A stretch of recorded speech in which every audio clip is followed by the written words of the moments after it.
ప్రజారోగ్య సమస్యల పరిష్కారంలో ప్రభుత్వాలు చొరవ తీసుకుంటున్నాయని ఎమ్మెల్యే కాకర్ల సురేష్ తెలిపారు.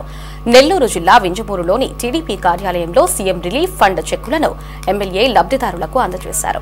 ఉదయగిరి నియోజకవర్గం ఆరోగ్య సమస్యలు ఎక్కువగా ఉన్న ప్రాంతమని, ప్రతి ఇంట్లో ఏదో ఒక సమస్యతో ఇబ్బంది పడుతున్న వారు ఉన్నారని ఆయన తెలిపారు.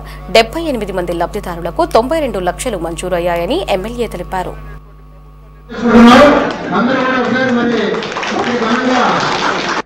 మన కాన్స్టిట్యున్సీ కాదు, ఇతర కాన్స్టిట్యున్సీలో కూడా వారు ఎక్కడ ఏ ఇబ్బంది ఉన్నా, మెడికల్ గా ఇబ్బంది ఉన్నా, కొంతమంది ఆరోగ్యశ్రీ దొరక్క ఇబ్బంది పడతారు, కొంతమందికి విపరీతంగా ఎక్స్పెన్స్ అయిపోయి 5 లక్షలు 10 లక్షలు 20 లక్షలు, కొంతమంది హాస్పిటల్ బారిన పడిపోయి పెట్టుకోలేని సందర్భం, ఉన్న హాస్పిటల్ అమ్ముకొని ఇబ్బంది పడిన సందర్భం, కొంతమంది ఆడపడుతులు హస్బెండ్ అని పోగొట్టుకున్న సందర్భం, రకరకాల సమస్యలు.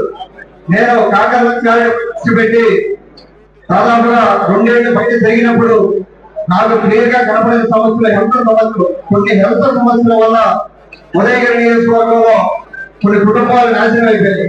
అంటే వాళ్ళు ఎఫర్ట్ చేయలేక కంటి ముందు హస్బెండ్ గాని, నాన్న గాని, అమ్మ అవ్వచ్చు, లేకపోతే కొడుకు అవ్వచ్చు, కూతురు అవ్వచ్చు, లేకపోతే అమ్మ తాత అవ్వచ్చు, ఎవరో కుటుంబంలో ఇబ్బంది పడతా ఉంటే వాళ్ళకున్న పొలమో లేకపోతే వాళ్ళ దగ్గర ఉన్న సేవింగ్స్ అన్ని డబ్బులన్నీ ఖర్చు పెట్టి ఈ విధంగా హాస్పిటల్ బారిన పడిపోయిన ఫ్యామిలీలు, అవసరపడిన ఫ్యామిలీలు, ఎన్నో ఫ్యామిలీలు చూశారు.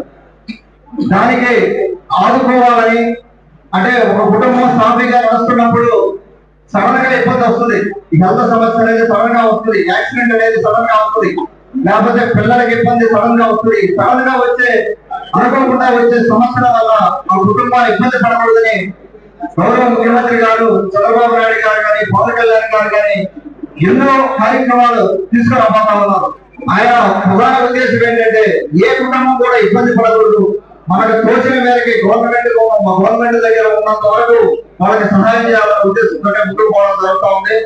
అలాగే పూర్తి రీచ్ కార్యక్రమం కూడా ఆలోచన చేస్తా ఉన్నారు.